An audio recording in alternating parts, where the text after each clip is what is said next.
सोचो, एक इंसान है जो एक टॉप एमएनसी में काम करता है। 2 लाख रुपए पर मंथ की सैलरी ले रहा है। हर महीने प्रमोशन का सपना देखता है, नए गैजेट्स खरीदता है, ईएमआई पे गाड़ी ले लेता है और वीकेंड पे ब्रांडेड रेस्टोरेंट्स में एंजॉय करता है। सब कुछ परफेक्ट लगता है, राइट? लेकिन एक दिन उसका बॉस आके बोलता है, कंपनी फाइनेंशियल लॉसेस में है, हमें कुछ लोगों को ले ऑफ करना पड़ेगा। और वो बंदा जो इतनी बड़ी सैलरी कमा रहा था, एक पल में इनसिक्योर फील करने लगता है। उसके एक्सपेंसेस उसकी सैलरी से ज्यादा हो गए हैं, सेविंग्स भी कम है, अब जॉब नहीं है, लेकिन ईएमआई अब भी भरनी पड़ेगी। क्या ये बंदा रिच है या सिर्फ एक हाई इनकम अर्नर जो एक ट्रैप में फंस गया है? यही कॉन्सेप्ट रॉबर्ट कियोसाकी ने अपनी लाइफ में एक्सपीरियंस किया। उनके 2 फादर्स थे। एक पुअर डैड, उनके real father highly educated government job वाले थे। हमेशा कहते थे, अच्छी नौकरी लो, सेफ रहो, पैसा सेव करो और रिटायरमेंट का इंतजार करो। 2 रिच डैड, उनके बेस्ट फ्रेंड के फादर कॉलेज ड्रॉप आउट थे, लेकिन एक सक्सेसफुल बिजनेसमैन बने। उनका मंत्र था, पैसा कमाओ लेकिन उसको अपने लिए काम करना सीखो। कियोसाकी कंफ्यूज थे, एक तरफ हाईली एजुकेटेड फादर जो स्ट्रगल कर रहा था, दूसरी तरफ एक बिजनेसमैन जो फाइनेंशियली फ्री था। तो आखिर डिफरेंस क्या था? अब एक इंपॉर्टेंट क्वेश्चन आपके लिए, आप कौन सा माइंडसेट फॉलो कर रहे हो? पुअर डैड माइंडसेट, जिसमें हाई सैलरी होने के बावजूद आप फाइनेंशियली स्ट्रगल करते हो। रिच डैड माइंडसेट, जिसमें पैसा आपके लिए काम करता है, चाहे आप जॉब करें या ना करें। सोचो और डिसाइड करो, क्योंकि ये एक डिसीजन है जो आपकी पूरी फाइनेंशियल फ्यूचर डिफाइन करेगा। 2 रिच वर्सेस पुअर माइंडसेट। सोचो, एक नॉर्मल मिडिल क्लास फैमिली है। फादर एक गवर्नमेंट जॉब में है जो 70,000 रुपए पर मंथ सैलरी ले रहे हैं। मदर हाउसवाइफ है और बच्चों की पढ़ाई के लिए वो हर महीने सेविंग्स करता है। उसका एक सपना है बड़ा घर लेना, फैमिली के लिए सिक्योरिटी एश्योर करना। दूसरी तरफ एक बिजनेसमैन है जो ज्यादा सैलरी नहीं कमाता, लेकिन उसके मल्टीपल इनकम सोर्सेस हैं, रेंटल प्रॉपर्टी, स्टॉक्स और एक स्मॉल बिजनेस। वो एक ही काम बार बार नहीं करता, बल्कि अपने पैसे को काम पर लगाता है। दोनों फाइनेंशियली स्टेबल लग रहे हैं, लेकिन एक डिफरेंस है। एक बंदा जॉब से पैसा कमाता है, अगर जॉब चली गई तो इनकम बंद। दूसरा बंदा इन्वेस्टमेंट्स और बिजनेस से पैसा कमाता है, जो चाहे जॉब हो या ना हो, फ्लो करता रहता है। यही rich dad versus poor dad mindset का फर्क है। रॉबर्ट कियोसाकी के पुअर डैड हाईली एजुकेटेड थे, लेकिन उनका बिलीफ सिस्टम ट्रेडिशनल था। अच्छी नौकरी ले लो, सेफ फ्यूचर बनाओ और रिटायरमेंट का इंतजार करो। हाई सैलरी सक्सेस, पैसे के लिए मेहनत करो, ज्यादा काम करने से प्रमोशन मिलेगा। लोन और ईएमआई लेना नॉर्मल है, क्योंकि लाइफस्टाइल इंपॉर्टेंट है। ज्यादा सैलरी का मतलब ज्यादा खर्चे, पर टेंशन मत लो, अगली सैलरी आएगी। लेकिन प्रॉब्लम क्या थी? हाई सैलरी होने के बावजूद फाइनेंशियल स्ट्रेस ज्यादा था। जिंदगी भर जॉब डिपेंडेंसी बनी रही और रिटायरमेंट के बाद सेविंग्स खत्म होने का डर था। फाइनेंशियल इंडिपेंडेंस कभी नहीं मिली, सिर्फ फाइनेंशियल सर्वाइवल था। एग्जाम्पल, अगर 1 लाख रुपए सैलरी लेने वाले इंसान के एक्सपेंसेस 90,000 रुपए हैं, तो वो सिर्फ 10,000 रुपए बचा रहा है। अगर जॉब चली गई तो फाइनेंशियल क्राइसिस आएगा। ये एक रैट रेस है, जितनी तेज भागो उतना ज्यादा प्रेशर। आखिर कब तक? दूसरी तरफ रिच डैड का माइंडसेट बिल्कुल अलग था। पैसे के लिए काम मत करो, पैसा आपके लिए काम करे। फाइनेंशियल एजुकेशन जॉब से भी ज्यादा इंपॉर्टेंट है। हाई इनकम से नहीं, बल्कि स्मार्ट इन्वेस्टमेंट से अमीर बनो। अपनी इनकम मल्टीपल सोर्सेस से बनाओ business, investments, real estate. Lifestyle बढ़ाने से पहले ऐसे एसेट्स बनाओ जो आपको पैसा दे सके। एग्जाम्पल, अगर एक 50,000 रुपए कमाने वाला इंसान 20,000 रुपए इन्वेस्टमेंट्स में डाल रहा है, तो आगे चल के वो अपने पैसिव इनकम से 1 लाख रुपए कमा सकता है। रिच लोग सिर्फ इनकम पर फोकस नहीं करते, बल्कि कैश फ्लो पर ध्यान देते हैं। पुअर डैड, मैं कैसे ज्यादा कमा सकता हूँ? रिच डैड, मैं कैसे अपनी वेल्थ को मल्टीप्लाई कर सकता हूँ? पुअर डैड माइंडसेट एक ट्रेडमिल की तरह है, जितनी तेज दौड़ो उतनी और मेहनत लगेगी, लेकिन आप वहीं के वहीं रहोगे। रिच डैड माइंडसेट एक एलिवेटर की तरह है, एक बार सही बटन दबाया तो बिना एक्स्ट्रा मेहनत के ऊपर जा सकते हो। अब आप डिसाइड करो, आप एक ट्रेडमिल में चलने वाले इंसान हो या फाइनेंशियल एलिवेटर लेने वाले।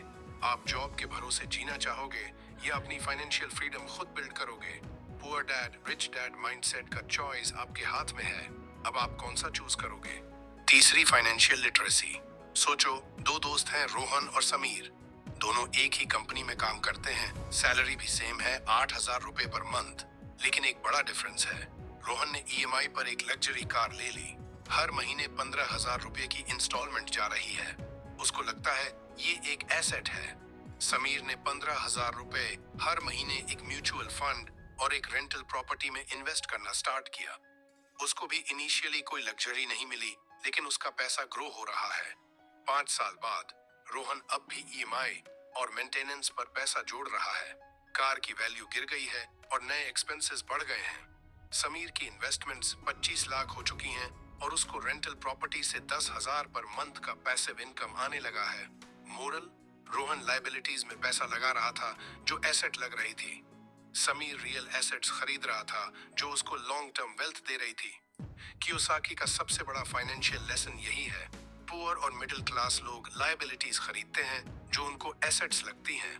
रिच लोग ऐसे एसेट्स खरीदते हैं जो उनके लिए पैसा बनाते हैं। एसेट्स जो आपके पॉकेट में पैसा डालते हैं। स्टॉक्स और mutual funds, rental income properties. Business, liabilities जो आपके पॉकेट से पैसा निकालते हैं। ईएमआई पर घर जो आप खुद यूज कर रहे हो, car loan, credit card, debt, high interest loan. Rich लोग पहले अपने कैश फ्लो को समझते हैं, तभी इन्वेस्टमेंट्स करते हैं। एग्जाम्पल, दो तरीके के लोगों का कैश फ्लो देखो। Poor middle class cash flow, job dependency. 1, salary आय रुपए 8,000। 2, ईएमआई, रेंट, शॉपिंग, एंटरटेनमेंट रुपए 75,000। 3, सेविंग्स 5,000 रुपए। रिजल्ट, जिंदगी भर जॉब पर डिपेंड रहना पड़ेगा। Rich cash flow, investment mindset. 8, salary आय रुपए 80,000। 2, रुपए 20,000 इन्वेस्टमेंट्स में डाला, stocks, real estate, business. 3, passive income आय 5,000 रुपए, 4 एक्सपेंसेस कवर किए। रिजल्ट, आगे जाकर जॉब छोड़ भी दिया तो भी इनकम कंटिन्यू आएगी। मनी का फ्लो समझना सबसे इंपॉर्टेंट फाइनेंशियल लेसन है। एक मिडिल क्लास आईटी एम्प्लॉय अंकित 1,00,000 रुपए पर मंथ कमा रहा था, लेकिन सिर्फ सैलरी पर डिपेंड था। जब कोविड में जॉब चली गई, तब रियलाइज हुआ कि फाइनेंशियल सिक्योरिटी सिर्फ नौकरी से नहीं आती। उसने फिर क्या किया? अपनी सैलरी का 30% इन्वेस्टमेंट्स में डालना स्टार्ट किया। म्यूचुअल फंड्स, इंडेक्स फंड्स, एक छोटी रेंटल प्रॉपर्टी बाय की जो 8,000 रुपए पर मंथ का रेंट देने लगी। एक साइड हसल स्टार्ट किया, ऑनलाइन कोचिंग, फ्रीलांसिंग। 3 साल बाद अंकित की पैसिव इनकम 4,000 रुपए पर मंथ हो गई। अब अगर जॉब चली भी जाए तो भी फाइनेंशियल टेंशन नहीं। लेसन, जितना जल्दी आप एसेट्स बिल्ड करना स्टार्ट करोगे, उतनी जल्दी ही फाइनेंशियल फ्रीडम मिलेगी। 1, पैसे का फ्लो ट्रैक करो, हर महीने का बजट और खर्चे लिखो। 2, स्मॉल इन्वेस्टमेंट्स स्टार्ट करो, एसआईपी में 5,000 रुपए भी डालोगे तो बड़ा डिफरेंस पड़ेगा। 3, लायबिलिटीज को एसेट्स में कन्वर्ट करो। कार या लग्जरी शॉपिंग पर ईएमआई लेने से बेहतर है वो पैसा किसी इनकम जनरेटिंग चीज में डालो। 4, मल्टीपल इनकम सोर्सेज बिल्ड करो, side hustles, online earning options explore करो। आपके पैसे कमाने का तरीका रोहन जैसा है या समीर जैसा? आप पैसे को सिर्फ कमा रहे हो या उसको अपने लिए काम करने दे रहे हो? फाइनेंशियल लिटरेसी एक गेम चेंजर है। अगर आप अभी से फाइनेंशियल नॉलेज एक्वायर करने लगोगे तो फ्यूचर में फाइनेंशियली फ्री हो सकते हो। Start today. चौथा, द पावर ऑफ एसेट्स। सोचो, दो दोस्त हैं, अमित और वरुण। दोनों एक ही आईटी कंपनी में काम करते हैं, सैलरी भी 1,50,000 रुपए पर मंथ है। अमित हर महीने अपनी सैलरी से नए गैजेट्स खरीदता है, वेकेशंस पर जाता है और जॉब में प्रमोशन के लिए एक्स्ट्रा आवर्स काम करता है। वरुण अपनी सैलरी का 30% इन्वेस्ट करता है स्टॉक्स, रियल एस्टेट और एक ऑनलाइन बिजनेस में। 5 साल बाद अमित अब भी सैलरी पर डिपेंडेंट है। अगर जॉब चली गई तो पैसा बंद। वरुण का पैसिव इनकम 7,000 रुपए पर मंथ हो गया है। अगर जॉब छोड़ भी दे तो भी पैसा आता रहेगा। अमित अपनी सैलरी के लिए काम कर रहा है। वरुण ने एसेट्स बिल्ड कर लिए हैं जो उसके लिए काम कर रहे हैं। यही रिच डैड का सबसे बड़ा लेसन है। पहले अपने लिए काम करो, फिर पैसा आपके लिए काम करेगा। पुअर लोग सिर्फ पैसा कमाने का सोचते हैं, रिच लोग एसेट्स बिल्ड करते हैं जो उनके लिए पैसा बनाएं। अगर आपको फाइनेंशियल फ्रीडम चाहिए तो पैसा कमाने से ज्यादा जरूरी है एसेट्स खरीदना। 1, stocks, mutual funds, index funds. क्या है? स्टॉक्स एक ओनरशिप होती है किसी कंपनी में। जब कंपनी ग्रो करती है तो आपका पैसा भी बढ़ता है। कैसे स्टार्ट करें? इंडेक्स फंड्स मार्केट की टॉप 50 या 100 कंपनियों में इन्वेस्ट करने का सेफेस्ट तरीका। SIP सिस्टमेटिक इन्वेस्टमेंट प्लान 5,000 रुपए पर मंथ से भी स्टार्ट कर सकते हो। डिविडेंड स्टॉक्स जो हर साल आपको एक्स्ट्रा पैसा भी दे सकती हैं। एग्जाम्पल, अगर आपने 2005 में 1 लाख रुपए निफ्टी में इन्वेस्ट किया था, 50 इंडेक्स फंड में इन्वेस्ट किया होता तो आज वो 12 लाख रुपए से अधिक होता। दूसरी, real estate rental income properties क्या है? एक ऐसी प्रॉपर्टी जो आप खुद यूज न करें बल्कि लोगों को रेंट पर दे दें। कैसे स्टार्ट करें? छोटी इन्वेस्टमेंट से शुरू करो। BHK के फ्लैट या प्लॉट खरीदो जो आगे रेंटल इनकम दे सके। रीट्स रियल एस्टेट इन्वेस्टमेंट ट्रस्ट्स, अगर डायरेक्टली घर नहीं लेना चाहते तो मार्केट में लिस्टेड रियल एस्टेट फंड्स में इन्वेस्ट कर सकते हो। एग्जाम्पल, अगर 30 लाख रुपए का फ्लैट 10,000 रुपए प्रति माह के रेंट पर देते हो तो साल में 1,20,000 रुपए का पैसिव इनकम मिल सकता है। तीसरा business, side hustle online income क्या है? एक ऐसा काम जो आपकी जॉब के अलावा भी पैसा बनाए। कैसे स्टार्ट करें?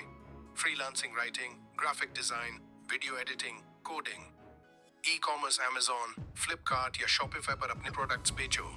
यूट्यूब ब्लॉगिंग कंटेंट क्रिएट करो और एड्स स्पॉन्सरशिप से पैसा कमाओ। एग्जाम्पल, अगर आप हर महीने सिर्फ 10,000 रुपए का साइड हसल इनकम जनरेट करते हो तो साल में 1.2 लाख एक्स्ट्रा कमा सकते हो।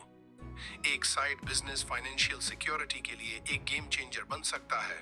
4, royalties digital assets, content, books, patents क्या है? एक ऐसा एसेट जो एक बार बनाने के बाद बार बार पैसा दे सके। कैसे स्टार्ट करें? ई-बुक्स लिखो और Amazon पर बेचो। यूट्यूब वीडियो बनाओ जो लॉन्ग टर्म पैसिव इनकम दे सके। ऑनलाइन कोर्सेज या डिजिटल प्रोडक्ट सेल करो। पेटेंट्स और लाइसेंसिंग, कोई इनोवेटिव आइडिया है तो पेटेंट कराओ। एग्जाम्पल, अगर एक यूट्यूब चैनल 50,000 रुपए पर मंथ कमा सकता है तो आपके वीडियो हर महीने पैसा लाते रहेंगे, चाहे आप काम करो या नहीं। डिजिटल एसेट्स एक ऐसी इन्वेस्टमेंट है जो बिना डेली एफर्ट के पैसा जनरेट करती हैं। Start building assets today. अगर आप 20 या 30 में हो तो ये सब एसेट्स बिल्ड करना शुरू कर दो। फाइनेंशियल फ्रीडम कोई एक दिन में नहीं आती, लेकिन अगर आज स्टार्ट करोगे तो 10 साल बाद आप फाइनेंशियली इंडिपेंडेंट हो सकते हो। जितना जल्दी आप एसेट्स बनाना शुरू करोगे उतना जल्दी फाइनेंशियल फ्रीडम मिलेगा। आप जॉब के भरोसे जीना चाहोगे या एसेट्स क्रिएट करके पैसा अपने लिए काम पर लगाना चाहोगे? आपका पहला एसेट कौन सा होगा? स्टॉक्स, रियल एस्टेट, बिजनेस या डिजिटल एसेट्स?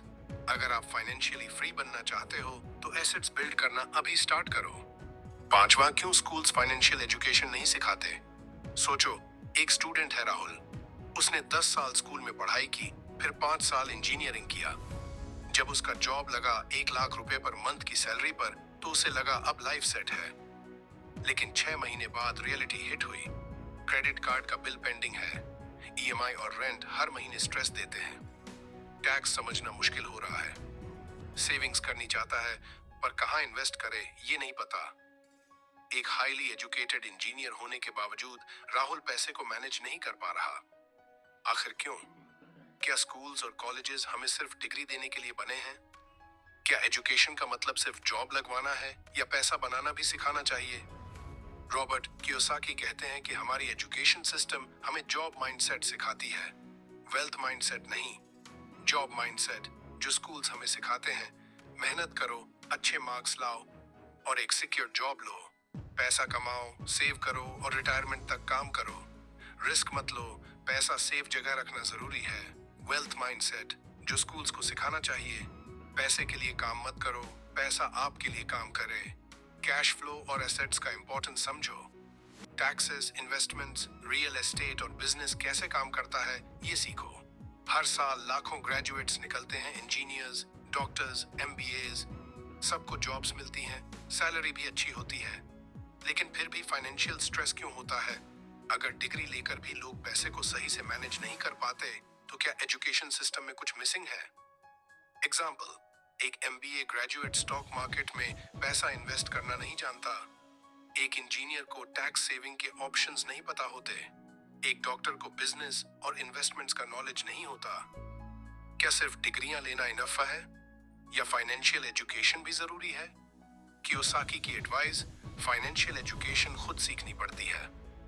रॉबर्ट कियोसाकी कहते हैं, अगर आप फाइनेंशियली सक्सेसफुल बनना चाहते हो तो ये नॉलेज आपको स्कूल नहीं सिखाएगा, बल्कि खुद सीखना पड़ेगा। फाइनेंशियल एजुकेशन के पिलर्स: अकाउंटिंग, पैसे का फ्लो समझना।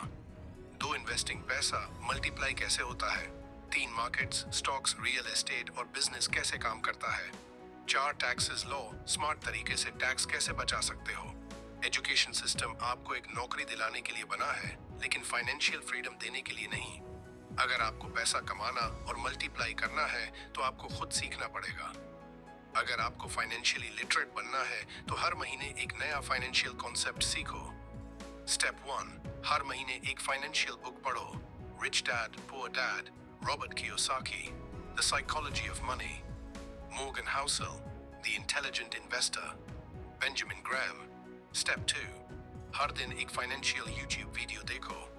Stock market basics, real estate investing, tax saving strategies, side hustle ideas. Step 3, छोटी इन्वेस्टमेंट्स स्टार्ट करो। SIP में 5,000 रुपए इन्वेस्ट करो। एक साइड हसल स्टार्ट करो।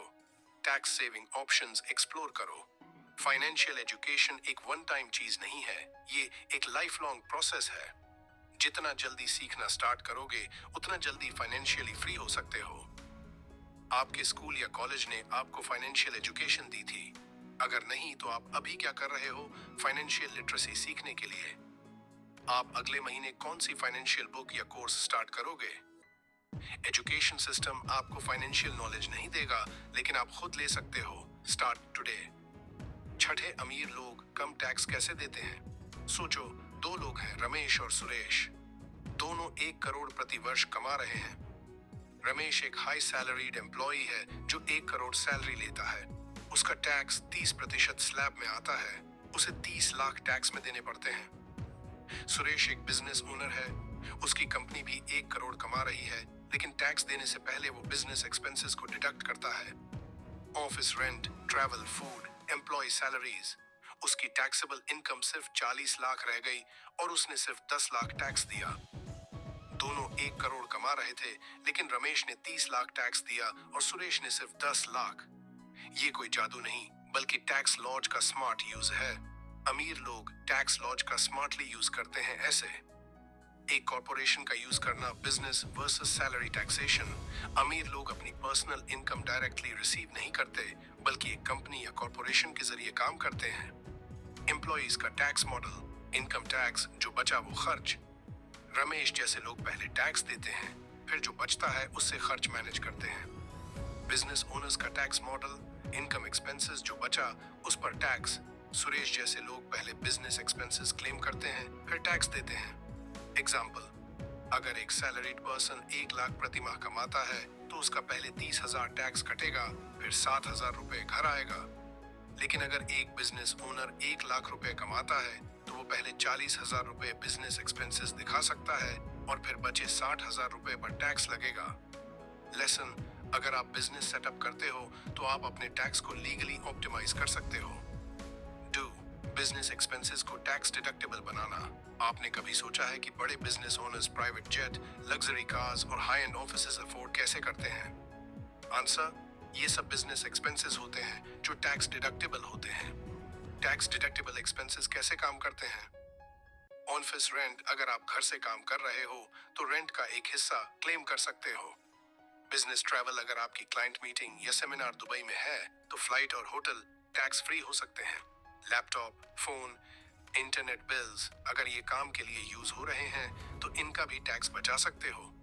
एग्जाम्पल, अगर एक बिजनेस ओनर 5 लाख रुपए का मैकबुक खरीदता है तो वो बिजनेस एक्सपेंस कैटेगरी में आएगा और उस पर टैक्स नहीं लगेगा। लेसन, अगर आप बिजनेस कर रहे हो तो आप अपने खर्चे टैक्स फ्री कर सकते हो। Jeff Bezos, Amazon founder, billionaire but pays low tax. Amazon हर साल बिलियंस कमाता है, फिर भी कम टैक्स देता है। कैसे? अमेज़न अपना ज्यादातर पैसा R&D, रिसर्च डेवलपमेंट में लगाता है, जो टैक्स डिडक्टेबल होता है। कंपनी प्रॉफिट्स को रीइन्वेस्ट करना एक टैक्स सेविंग स्ट्रेटजी है। लेसन, अगर आप अपने पैसों को दोबारा बिजनेस में डाल रहे हो तो टैक्स का बर्डन कम हो जाता है। वॉरेन बफेट, आई पे लेस टैक्स देन माई सेक्रेटरी। बफेट की ज्यादातर इनकम डिविडेंड्स और कैपिटल गेन्स से आती है, जो सैलरी से कम टैक्स रेट पर टैक्स्ड होती है। सैलरी लेने के बजाय वो अपनी कंपनी बर्कशायर हैथवे के शेयर्स होल्ड करते हैं। लेसन, अगर आप सैलरी पर डिपेंड हो तो टैक्स ज्यादा दोगे। अगर आप इन्वेस्टमेंट्स और बिजनेस से कमाओगे तो टैक्स कम दोगे। टैक्स सिस्टम को समझना जरूरी है। जितना आप फाइनेंशियल सिस्टम समझोगे उतना आप अपना पैसा बचा सकोगे। गरीब एंड मिडिल क्लास लोग टैक्स रूल्स नहीं समझते, इसलिए ज्यादा टैक्स भरते हैं। अमीर लोग टैक्स लॉजिक का स्मार्ट यूज करते हैं, इसलिए उनका वेल्थ मल्टीप्लाई होता है। आप अपने टैक्स को कैसे ऑप्टिमाइज कर सकते हो? एक बिजनेस रजिस्टर करना सीखो। आज के जमाने में एक छोटा ऑनलाइन बिजनेस या फ्रीलांसिंग भी टैक्स बेनिफिट्स दे सकती है। इन्वेस्टमेंट से पैसा कमाना स्टार्ट करो। सैलरी के बजाय कैपिटल गेन्स, डिविडेंड्स पर फोकस करो। 3 CA चार्टर्ड अकाउंटेंट से एडवाइस लो। एक अच्छा CA आपके टैक्स का बर्डन 30 से 40% तक कम कर सकता है। 4 फाइनेंशियल लिटरेसी बढ़ाओ। टैक्स सेविंग के कोर्सेज या यूट्यूब वीडियोस देखो। क्या आप जॉब माइंडसेट में फंसे हो या वेल्थ बिल्डिंग माइंडसेट अपना रहे हो? आप अपने टैक्स प्लानिंग के लिए क्या स्टेप्स ले रहे हो? क्या आपको लगता है कि मिडिल क्लास लोगों को टैक्स एजुकेशन दी जानी चाहिए? अगर आपको फाइनेंशियली सक्सेसफुल बनना है तो टैक्स सिस्टम को समझना बहुत जरूरी है। 7वां, फियर एंड ग्रीड, सबसे बड़े मनी ट्रैप्स। सोचो, 2 दोस्त हैं, अर्जुन और रोहन। अर्जुन ने स्टॉक मार्केट में 5 लाख रुपए इन्वेस्ट किए। जब मार्केट ऊपर गया तो उसे लगा कि अब और पैसा डालना चाहिए। FOMO, fear of missing out में आकर बिना सोचे 2 लाख रुपए और लगा दिए। लेकिन फिर मार्केट क्रैश हो गया। डर के मारे उसने लॉस में अपने शेयर बेच दिए। दूसरी तरफ रोहन ने भी इन्वेस्ट किया था, लेकिन पैनिक नहीं किया। उसे पता था कि मार्केट के उतार चढ़ाव नॉर्मल हैं। उसने जब शेयर सस्ते मिले तो और इन्वेस्ट किया। 6 महीने बाद अर्जुन ने 1,50,000 रुपए का लॉस उठाया, क्योंकि उसने डर के मारे शेयर बेच दिए। रोहन ने 3 लाख रुपए का प्रॉफिट बनाया, क्योंकि उसने लॉजिक से सोचा और गिरते मार्केट में भी इन्वेस्टमेंट बनाए रखे। मॉरल, फियर और ग्रीड के कारण कभी भी फाइनेंशियल डिसीजन इमोशंस पर नहीं लेने चाहिए। फियर एंड ग्रीड सबसे बड़े मनी ट्रैप्स। रॉबर्ट कियोसाकी कहते हैं, लोग फाइनेंशियल डिसीजन डर और लालच में लेते हैं और इसी वजह से वो हमेशा स्ट्रगल करते हैं। फियर, डर के मारे गलत फाइनेंशियल डिसीजंस, मार्केट क्रैश होता है, लोग डरते हैं और अपने स्टॉक्स लॉस में बेच देते हैं। नौकरी चली जाए तो बिना रिसर्च किए गलत इन्वेस्टमेंट में पैसा लगा देते हैं। बिजनेस या इन्वेस्टमेंट स्टार्ट करना चाहते हैं, लेकिन अगर पैसा डूब गया तो सोचकर कभी कदम नहीं उठाते। अमीर लोग डर से नहीं बल्कि नॉलेज से डिसीजन लेते हैं। एग्जाम्पल, 2008 की मार्केट क्रैश में लोगों ने शेयर बेच दिए, लेकिन वॉरेन बफेट ने और ज्यादा शेयर खरीदे और बिलियनियर बन गए। दूसरी ग्रीड, जल्दी पैसा कमाने की भूख।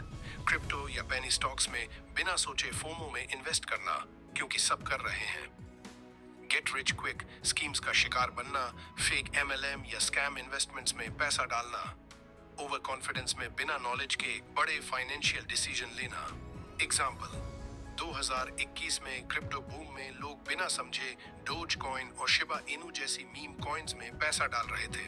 फिर जब क्रैश हुआ तो लाखों लोगों का पैसा डूब गया। अमीर लोग बिना रिसर्च किए कभी पैसा नहीं लगाते। वो लॉन्ग टर्म सोचते हैं, शॉर्ट टर्म ग्रीड में नहीं आते। रिच लोग कैसे लॉजिकल फाइनेंशियल डिसीजंस लेते हैं। अमीर लोग सिर्फ नॉलेज और एनालिसिस पर डिसीजन लेते हैं, इमोशंस पर नहीं।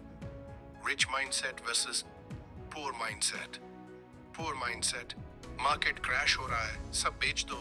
रिच माइंडसेट, मार्केट क्रैश होने का मतलब सस्ते दाम में खरीदने का मौका।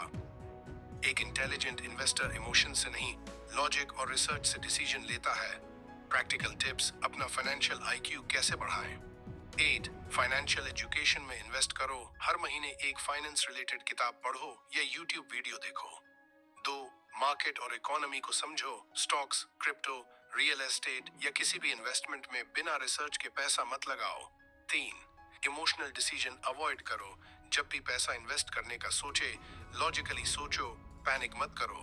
4, कैलकुलेटेड रिस्क लेना जरूरी है, लेकिन एजुकेटेड रिस्क लेना और ब्लाइंड रिस्क लेना 2 अलग चीजें हैं। क्या आपने कभी फियर या ग्रीड के कारण कोई फाइनेंशियल गलती की है? अगर हाँ, तो आपने उससे क्या सीखा? आप आगे से कैसे स्मार्टर फाइनेंशियल डिसीजंस लोगे? फाइनेंशियल सक्सेस सिर्फ पैसा कमाने से नहीं बल्कि सही फाइनेंशियल डिसीजंस लेने से आती है। आठवां, काम सीखो, सिर्फ कमाने के लिए नहीं।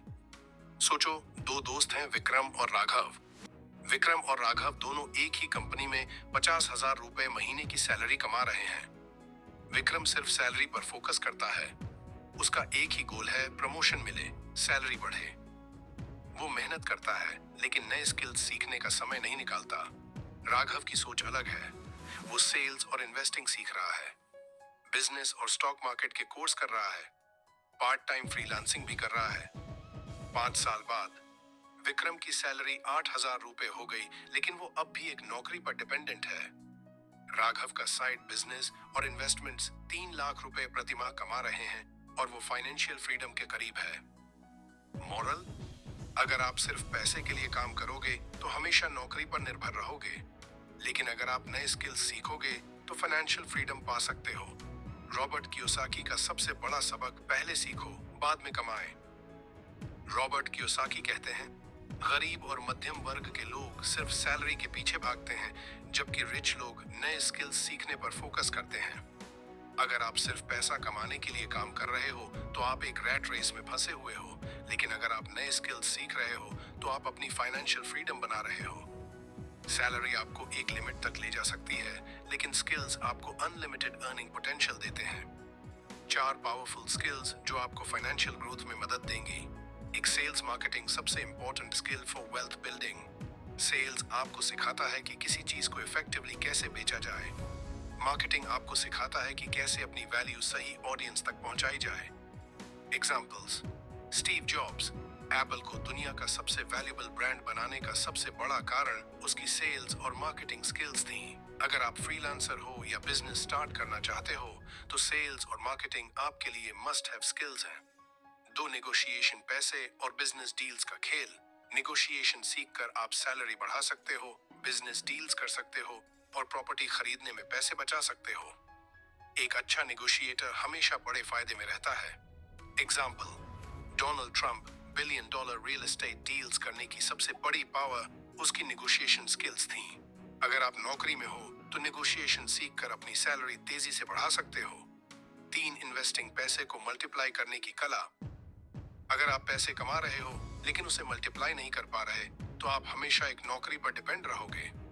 इन्वेस्टिंग एक ऐसी स्किल है जो आपको लॉन्ग टर्म वेल्थ क्रिएट करने में मदद देती है। एग्जाम्पल, वॉरेन बफेट ने 11 साल की उम्र में इन्वेस्टिंग सीखनी शुरू कर दी थी, इसीलिए आज वो दुनिया के टॉप बिलियनियर्स में हैं। अगर आप इन्वेस्टिंग सीखना शुरू करते हो तो आपका पैसा इन्फ्लेशन को बीट करके एक्सपोनेंशियली ग्रो करेगा। 4, कैश फ्लो मैनेजमेंट, पैसा कहाँ जा रहा है ये समझना जरूरी है। बहुत लोग अच्छी सैलरी कमाते हैं लेकिन महीने के अंत में पैसे की कमी हो जाती है। ऐसा इसलिए होता है क्योंकि उन्हें कैश फ्लो का कॉन्सेप्ट नहीं पता। अगर आप समझ जाओ कि पैसा कहाँ आ रहा है और कहाँ जा रहा है तो आप अपनी फाइनेंशियल फ्यूचर कंट्रोल कर सकते हो। एग्जाम्पल, मुकेश अंबानी और जेफ बेजोस का बिजनेस इसीलिए तेजी से ग्रो कर रहा है क्योंकि वो कैश फ्लो मैनेजमेंट को समझते हैं। अगर आप कैश फ्लो एनालिसिस करना सीख जाओ तो सेविंग्स बढ़ा सकते हो और स्मार्टर इन्वेस्टमेंट कर सकते हो। Real life explains, Warren Buffett और इलॉन मस्क की लर्निंग हैबिट्स। वॉरेन बफेट, हर दिन 500 पेज पढ़ने की हैबिट ने उसे दुनिया का बेस्ट इन्वेस्टर बना दिया। वो कहता है, जितना ज्यादा सीखोगे उतना ज्यादा कमाओगे। इलॉन मस्क, स्पेसएक्स शुरू करने से पहले उसने खुद रॉकेट साइंस की बुक्स पढ़कर सीखा। वो कहता है, मैं कॉलेज नहीं गया रॉकेट साइंस पढ़ने, मैंने खुद सीखा और अप्लाई किया। लेसन, अगर आप नए स्किल सीखने की आदत डालते हो तो आप कुछ भी अचीव कर सकते हो। आप कौन सा स्किल सीख रहे हो जो आपको फाइनेंशियली फ्री बना सकता है? अगर आप आज से एक नया स्किल सीखना शुरू करते हो तो 5 साल बाद आपकी लाइफ कैसे बदल सकती है? सैलरी काफी नहीं होती, नए स्किल सीखना जरूरी है। अगर आप फाइनेंशियली सक्सेसफुल बनना चाहते हो तो आज से ही नए स्किल सीखना स्टार्ट करो। द रिच डैड फॉर्मूला, अमीर बनने का सीक्रेट फॉर्मूला। सोचो, 2 लोग हैं। पहला आदमी 2 लाख रुपए प्रति माह कमा रहा है लेकिन उसका सारा पैसा ईएमआई, रेंट, शॉपिंग और टैक्सेस में चला जाता है। दूसरा आदमी 50,000 रुपए प्रति माह कमा रहा है लेकिन उसने स्टॉक्स, रेंटल प्रॉपर्टी और साइड हसल से 1 लाख रुपए का पैसिव इनकम बना लिया है। अब बताओ, असली में कौन ज्यादा अमीर है? जिसकी सैलरी ज्यादा है या जिसकी वेल्थ बढ़ती जा रही है। रिच डैड का फॉर्मूला यही कहता है, हाई इनकम वेल्थ नहीं होती, हाई एसेट्स वेल्थ होती है। The rich dad formula 3 golden rules for financial success. 1 high income से ज्यादा जरूरी है हाई एसेट्स बिल्ड करना। अमीर लोग ऐसे एसेट्स बनाते हैं जो उनके लिए पैसा कमाते हैं।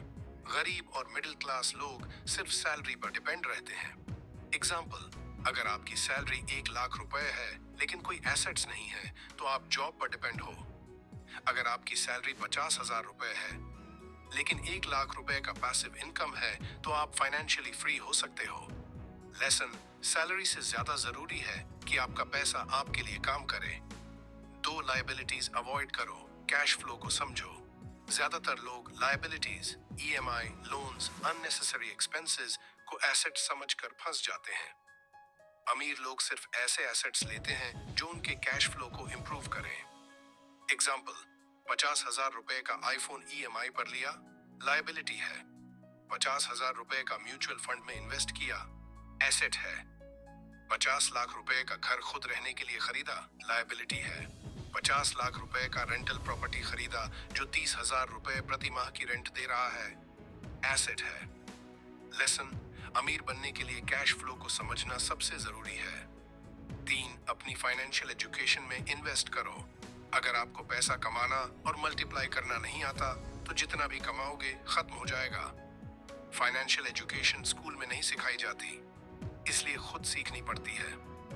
लेसन, सबसे बड़ी एसेट आपका दिमाग है, उसमें इन्वेस्ट करो। फाइनेंशियल सक्सेस आपके पास खुद चलकर आएगी। आज से ही फाइनेंशियल फ्रीडम की जर्नी शुरू करो, क्योंकि पैसा कमाना एक आर्ट है जो सीखना पड़ता है। आपको रिच डैड पुअर डैड का कौन सा लेसन सबसे ज्यादा पसंद आया? अपना फेवरेट टेक अवे कमेंट में शेयर करो। अगर ये वीडियो हेल्पफुल लगी हो तो लाइक, कमेंट और सब्सक्राइब करना मत भूलना और इसे अपने दोस्तों के साथ शेयर करो जो फाइनेंशियल फ्रीडम चाहते हैं।